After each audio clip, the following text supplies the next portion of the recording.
저희 그 2016년도 기출문제 해석하면서 제가 사례연구 14.1이랑 14.2를 그 105페이지에 있는 14.1이랑 14.2 좀 간단하게 제가 여러 번 한번 설명드렸기 때문에 좀 중요한 포인트들 위주로 한번 정리 한번 하고 가도록 하겠습니다. 14.1이랑 14.2는 혹시 많이 못 보신 분들은 꼭 한번 보셔야 됩니다. 제가 고독전반이랑은 되게 너무 자세하게 설명드렸긴 했는데 그거 꼭 한번 다시 체크하시고 넘어가야 됩니다. 자, 14.1에서 중요한 키워드들을 몇 개 볼게요. 106페이지에 그 사실관계 7번 이전가격 연구는 거래순이익률법을 사용을 했으며 이 사례에서 거래순이익률법은 같은 기간에 독립적인 당사자 간에 비교 가능한 거래를 수행하였고 역시 I국에 위치한 기능적으로 비교 가능한 동종동질 또는 동종 또는 동료 물품의 공급자들의 영업이익률과 ICO의 영업이익률을 비교하였다. 이렇게 된 거네요. 그죠? 그러니까 여기서 지금 보면 TNNM을 썼는데 TNNM이라고 하는 것은 아까 있었던 그 한 번만 더 쓸게요. 어차피 나와서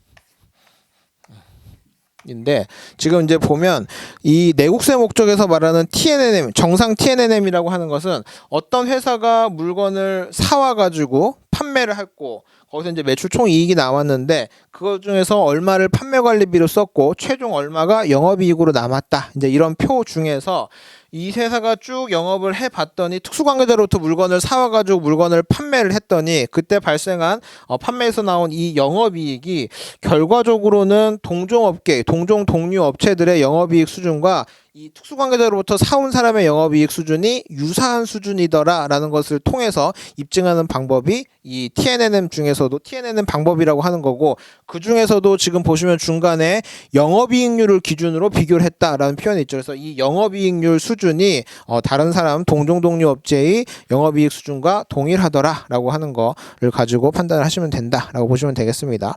자, 그러면 여기서 이제 우리가 좀 잘 봐야 되는 표현이 뭐냐면 이건 지금 내국세법에서 정상가격 범위에 들어가는 거를 정의를 해놓은 거예요. 다시 말해서 어떤 회사가 특수관계자로부터 물건을 사와가지고 판매하는 회사를 좀 집어서 봤더니 그 회사의 영업이익률 수준이 다른 회사의 영업이익률 수준과 비슷하면 그 회사는 정상적인 가격으로 수입을 하고 있다. 더 정확하게 말하면 정상적인 수준의 법인세를 납부하고 있다라고 이제 인정을 해준다는 거예요. 그죠? 자, 그러면 우리가 고민해야 될 건, 그러니까 관세사들이 고민해야 될 건 뭐냐면 어떤 회사가 봤더니 가격을 이렇게 세팅해놓고 내국세 목적에서 이렇게 정상 가격, 정상 OM 범위에 들어가 있으니까 자기들은 잘 되고 있다, 정상된 가격으로 수입하고 있다, 관세도 적게 내고 있다라고 이제 생각을 하고 있는데 그러면 이제 우리 입장에서 봤을 때는 너네 특수관계로자로부터 거래를 하고 있어. 그러면 그 특수관계로자로부터 구매를 하면서 특수관계 영향을 받았는지 안 받았는지를 판단을 하는 건 어떤 거에 따라서 판단하는 거죠?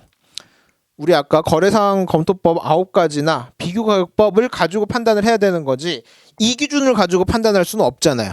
그죠? 이거는 내국세 목적에서 이렇게 하고 있으니까 이 영업이익이 비슷하니까 우리 잘하고 있어 라고 얘기를 하는 것 뿐이지 실제로 관세에서는 이렇게 하고 있으니까 잘하고 있다는 걸 인정해 준 적이 한 번도 없잖아요. 그죠? 그래서 그 상황인데 지금 이 사례연구 14.1에서 얘기하는 건 뭐냐면 자, 이렇게 거래하고 있는 회사가 있는데 자, 이거 가지고 관세 평가적으로 인정해 줄 수 있겠냐 없겠냐 요걸 한번 얘기해 보자 라고 한 게 이 사례연구 14.1이고 결론 다시 한번 제가 말씀드리겠지만 이 회사 보니까 이렇게 거래구조 가져가고 있는데 관세 목적으로 봐도 큰 문제가 없는 것 같아. 거래사항검토법 통과시켜줘도 괜찮을 것 같아. 이전가격 연구보고서를 우리 관세법에 있는 거래사항검토법에서 인용해서 참조해서 쓰는데 큰 문제가 없는 것 같아. 그래서 다른 특별한 사정이 없는 이상 일방으로 쓸 수 있게 인정해줘도 괜찮을 것 같아 라고 얘기하는 게 이번 이 사례연구 14.1에서의 얘기의 핵심입니다. 그래서 왜 어떤 논리로 그게 가능하다라고 얘기하는지 그걸 한번 잘 이해를 하시면 돼요. 자, 이제 이렇게 쭉 거래들이 들어가 있고 이 회사는 이제 쭉 봤더니 아까 그 107페이지 8번 항목 볼게요. 8번 항목을 봤더니 자, 자, 이 회사는 쭉 봤더니 매출액이 100원이고 그다음에 매출 원가가 82고 매출 총이익이 18이고 영업이익이 15.5고 영업비용이 15.5고 영업이익이 2.5여서 최종적으로 2.5%의 영업이익 수준을 나타냈다라고 얘기를 하고 있는 거예요. 자, 그럼 이제 여기에서 보면 이제 2.5%라는 것이 나왔고, 그럼 이제 이 2.5%가 당연히 뭐랑 비교가 됐었을까요? 동종업계의 업체들이랑 비교해봤더니 2.5가 되는지를 한번 쭉 봤더니 13번 항목 볼게요. 13번 항목을 봤더니 특수관계가 없는 유통업자들의 실현한 영업이익률의 범위는 0.64에서 2.79%였고, 그러니까 이제 딱 어떤 딱 유를 정한 게 아니라 범위를 정해줬네요. 그렇죠? 이거를 우리 사분위 범위라고 하는데 0.64에서 2.79의 그 범위, 사분위 범위가 나왔고 중위값은 1.93이 나왔다. 1.93이 나왔다. 그럼 우리 회사는 2.5%였으니까 이 그 정상 가격 범위 안에는 들어왔네요. 그죠? 들어왔다라고 보이는 거고. 그다음에 중위값보다는 조금 어때요? 조금 높네요. 그죠? 조금 높은 걸 봐서는 뭐 직접 연관은 있을 수는 없지만 뭐 조금 더 낮은 가격으로 수입한 것 같다 하는 것까지 감만 잡을 수가 있는데 아직 그거는 아주 구체적이진 않고.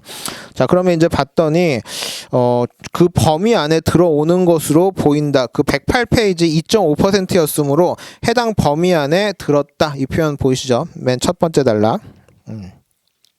수입구에서 수입자가 실현한 2.5%의 이익률은 A, ICO가 XCO에게 지급하였거나 실제로 지급해야 할 가격, ICO 자신의 매출액, 그리고 자신의 비용과 함수관계에 있겠다. 이 표현이 되게 중요한 말인데 지금 우리가 여기에서 이제 적정하다라고 이해하고 싶은 게 뭐냐면 요거를 조금 더 간단하게 써보면 세일즈는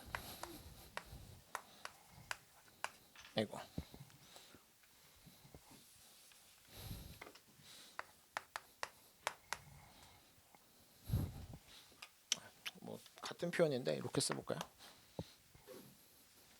플러스로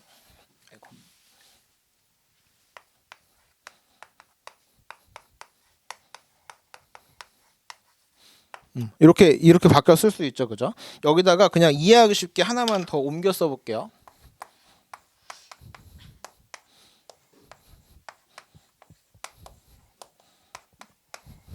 같은 말이죠.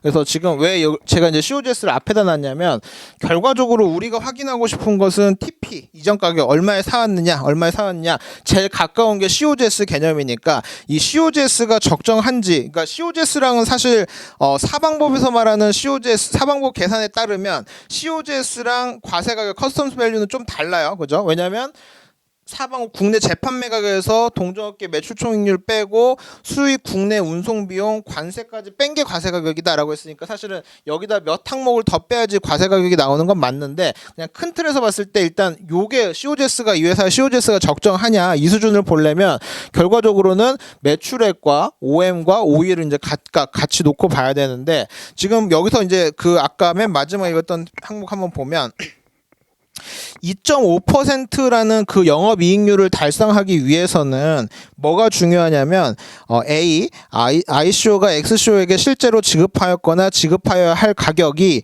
이 넷 중에 뭘까요? 그러니까 지금 보면 OM이라는 것이 어떻게 나왔냐? 이건 지금 저는 이제 COGS를 기준으로 놨는데 OM을 기준으로 놓고 보면 뭐 세일즈에서 뭐 OE, OM, COGS 빼고 한 게 되겠죠, 그죠? 그러니까 결과적으로는 A에서 말하는 ICO가 XCO에게 실제로 지급하였거나 지급해야 할 가격은 굳이 여기서 뽑자면 뭐가 되겠죠? COGS, 그죠? B, ICO의 자신의 매출액, 세일즈가 될 거고, 그죠?